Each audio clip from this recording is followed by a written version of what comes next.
Atëherë le të shikojmë së bashku një tabelë që tregon zhvillimin e curinë tënde si individ. Imagjino që kjo është një pikë dhe kjo pikë je ti, tani në këtë moment. Do të thotë që ne, si ti, si unë, një femër, një mashkull që dëgjon këtë video, është një pikë në universum. Tani, në këtë momentin që flasim. Ky rrethi rreth e rrotull është zona jon e komfortit. Do të thotë që unë brenda kësaj zone të komfortit ndihem shumë komod, jam i sigurt, nuk kam probleme, nuk kam strese. Pra zona e komfortit është më e madhe se sa mua, më mbulon, më jep siguri dhe garanci.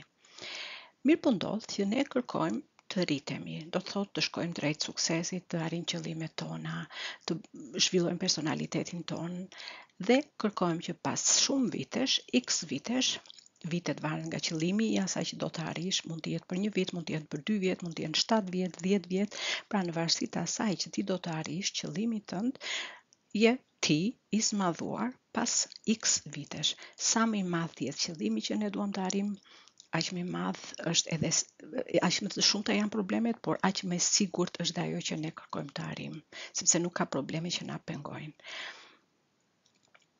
Pra e shikoni nga një pikë e vogël në universum, shiko sa rritemi, sepse ndryshojmë edhe mënyrën e të menduarit, ndryshojmë personalitetin dhe kështu mund të arrijmë edhe qëllimet tona më shpejt.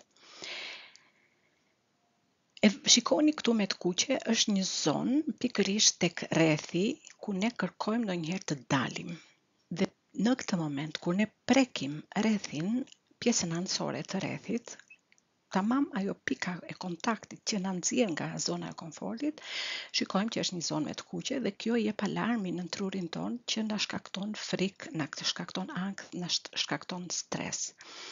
Të gjendur, të ndodhur para kësaj frike, ankthi dhe stresi, ne marrim një vendim. Ky vendim që marrim shkon në 2 drejtime. Ose ne kërkojmë të avancojmë, të bëjmë përpara, të zhvillohemi, të rritemi që të arrijmë qëllimet tona, ose do të kthehemi mbrapa. Do të thotë, do të rrim te zona e komfortit ku jemi. Në të dyja rastet ne marrim një vendim, edhe kur vendosim që të shkojmë përpara, edhe kur vendosim që të qëndrojmë te zona jone e komfortit, ne kemi marrë një vendim. Pra dhe në atë rast kur ne nuk kemi vendosur të ndryshojmë diçka, kemi marrë një vendim sepse kemi vendosur që të qëndrojmë në ato stadie ku isha më përpara. Pra, ose shkojmë te zona ku ishim, te zona e vogël e komfortit, qëndrojmë akoma një pikë në univers, ose shkojmë drejt qëllimeve tona. Dhe pikërisht në këtë moment që ne shkojmë drejt qëllimeve tona, ky segment i jeshil këtu është rruga që na çon drejt qëllimeve dhe brenda kësaj rruge ose gjatë kësaj rruge ne duhet të rritemi duke mësuar, duke lexuar, duke dëgjuar, duke pranuar ekspertët të na bëjnë coaching. Dhe nëse unë kam qëllim të jem eksperte në fushën e profesionit tim për organizimin e dokumentacionit në spitale apo në qendrat ambulatore, atëherë unë do të mësoj nga ekspertë huaj që shkojnë drejt këtij fokusi.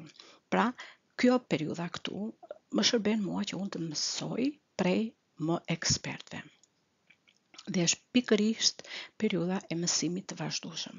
Nuk mbaron procesi im i të mësuarit në kohën e studimeve, por unë kërkoj gjatë gjithë kohës që të rritem, të zhvillohem. Nëse unë vendos të mësoj vazhdimisht, atëherë unë kam shumë të lehtë për të arritur qëllimet e mia pas x vitesh.